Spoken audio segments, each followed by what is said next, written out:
जब मैं आ जाता हूं तो आ जाते हैं, जब मैं चला जाता हूं तो चले जाते हैं। ये लड़ाई, पूरा आंदोलन किसी को खुश करने का नहीं। हम यहाँ गरीबी में हैं, हम यहाँ बेकारी में हैं, हम यहाँ लाचारी में हैं, हमारे साथ समस्याएं हैं। हमारे बच्चों को अच्छी पढ़ाई नहीं मिल रही है, अच्छी स्वास्थ्य सुविधाएं नहीं मिल रही है, नौकरी नहीं मिल रही है, रोजगार नहीं मिल रहा, हमारे घरों पे बुलडोजर चल रहे हैं, हमारी धार्मिक आस्था को ठेस पहुंचाया जा रहा है, हमें तमाम तरह के अपमान से गुजरना पड़ रहा है, हमारे इनकाउंटर हो रहे हैं। इन सबको खत्म कैसे करोगे? नारा लगा के, झंडा उठा के? ये तब खत्म होगा जब आप अपनी ताकत बना लोगे। आज कह रहा हूं आपसे, नगीना के लोगों ने आपको इज्जत दी, सहारनपुर के लोगों, नगीना बिजनौर के लोगों ने आपको इज्जत दी। आपको बिजनौर के लोगों का हाथ उठा के धन्यवाद करना चाहिए। मैं सांसद चाहे नगीना से बना या देश के किसी भी कोने से बनता, ये इज्जत सहारनपुर के लोगों को दी है। लोगों ने सहारनपुर में भरोसा किया, सहारनपुर के खून को अपना खून माना। आपकी जिम्मेदारी बैठती है कि आप अपने क्षेत्र में ज्यादा काम करो। आज यहां हजारों की संख्या में, अगर आप दिन में 1 घंटा भी मेरी बात पे पहरा दो और काम करो जाके, तो मैं लिख के देता हूं।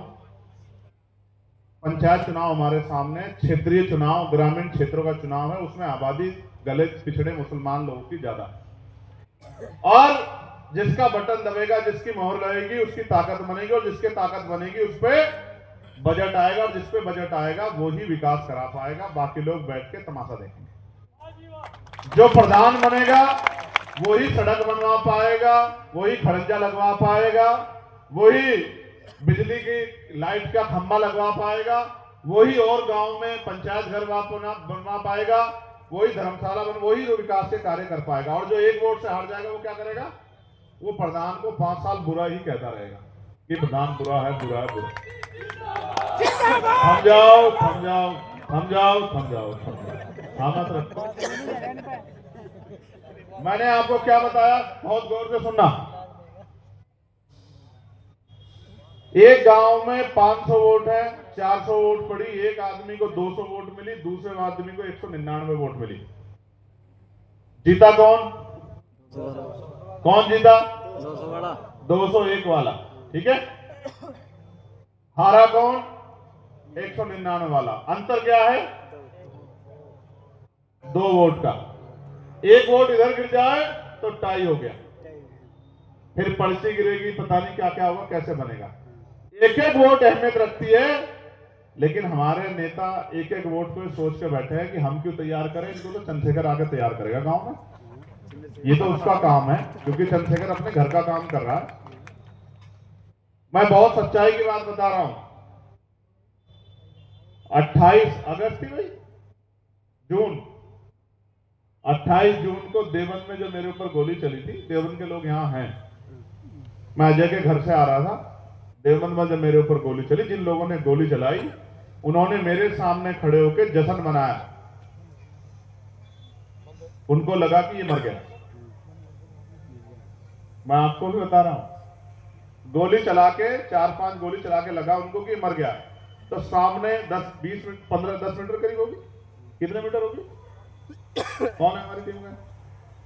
डॉक्टर आप तो थे, कितने मीटर खड़ी होगी सामने गाड़ी उनकी? 6-7 मीटर होगी। 6-7 मीटर पे उन्होंने खड़े होके खूब मुस्कुराहट दी और हवा में गोली चला के अपने आप को ये महसूस किया कि उन्होंने जो इस काम के लिए आए थे वो काम हो गया, खुश हुए वो। और फिर वो अपनी गाड़ी को लेके चले गए। उनको लगा वो जिस मकसद से आए थे उनका मकसद कामयाब हो गया। अब आप ये देखो, अगर वो गोली 1 इंच इधर हो जाती तो आज यहां इस प्रोग्राम में चंद्रशेखर आजाद की तस्वीर लग रही होती है आपके यहां, ठीक है। आप कितने आरोप लगा लो, कितना उफान उड़ा लो, कितनी जगह की बातें कर लो, लेकिन मैं चैलेंज करके कहता हूं कि अगले 10 साल में भी एक चंद्रशेखर पैदा नहीं कर पाते आप, क्योंकि उसको पता है कि उसके लिए कोई गोली इंतजार कर। ना आप व्यक्ति को पहचानते, ना व्यक्ति के किरदार को पहचानते। आप इस सहारनपुर के रहने वाले हैं, 16 महीने आप मेरे साथ थे, 16 महीने मैंने जेल काटी। आप गवाह हैं, अगर मैंने आप में से किसी के आगे आंसू बहा के कहा हो कि मुझे निकाल दो, मुझे जेल में नहीं रहना, आप गवाह हैं। जितने लोग यहाँ बैठे हैं, इतिहास गवाह है, मैंने कभी आंसू नहीं बहा जेल के लिए, और मैंने कभी नहीं कहा, इतिहास गवाह नहीं है, मैं इस बात का साक्षी हूं, वकील मेरे साथी इस बात के गवाह हैं, दोनों भाई यहां बैठे। मैंने कहा एक एक बच्चा जब बाहर चला जाएगा उस दिन के बाद मैं बाहर आऊंगा, जब तक सब लोग यहां से बाहर नहीं जाएंगे तो मैं बाहर नहीं जाऊंगा। कल किसी की मां से मैं किस तरह आंख मिला पाऊंगा कि उसका बच्चा जेल में है और चंद्रशेखर आजाद बाहर घूम रहा है। 16 महीने में 2 बार जन्म लेता है बच्चा, 2 बार। 8 साढ़े 8 महीने का बच्चा जी जाता है। मैंने 16 महीने एक बार में इस दिन के लिए जेल काटी कि जिस दिन मुझे अवसर मिलेगा मैं इस अन्याय की ऐसी व्यवस्था बना के इस अन्याय का इलाज करूंगा कि दोबारा किसी गरीब के बेटे को कोई झूठे मुकदमे में फंसा नहीं पाएगा, किसी गरीब की बेटी की तरफ कोई आप नहीं। अगर यह रास्ता सुख सुविधाओं का होता तो मैं आपको सच कह रहा हूं कि अगर इस रास्ते में सुख सुविधाएं होती तो मैं रास्ता कभी नहीं चुनता, क्योंकि मैंने अपने जीवन को अपने गुरुओं संतों के नाम, महापुरुषों के आंदोलन के नाम, उनके अधूरे सपनों के नाम समर्पित किया है। अगर ये रास्ता सुख सुविधा का होता तो मैं इसको कभी स्वीकार नहीं करता। ये संघर्ष का रास्ता है और यहाँ हर एक दिन चैलेंज है। आपको मानसिक रूप से तैयार रहना है, शारीरिक रूप से तैयार रहना है, आर्थिक रूप से तैयार रहना है, आपको आलोचना आरोप के लिए तैयार रहना है, और चारों तरफ। और आज हालात ऐसे हैं, मैं सहारनपुर में खड़ा होकर कह रहा हूं कि देश की कोई पार्टी एक भी ऐसी नहीं है जो ये नहीं सोचती सुबह शाम की आदमी जितना जल्दी मर जाए उतना हमारा भला।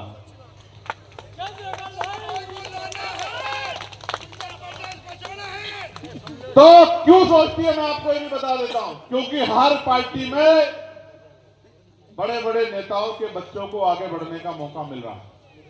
उनको लगता है कि ये जमीन से जुड़ा हुआ गरीब का बच्चा आगे आ गया तो ये गरीबों से चुन के आया, गरीब के बीच का है, तो गरीबों की समस्या के लिए लड़ेगा।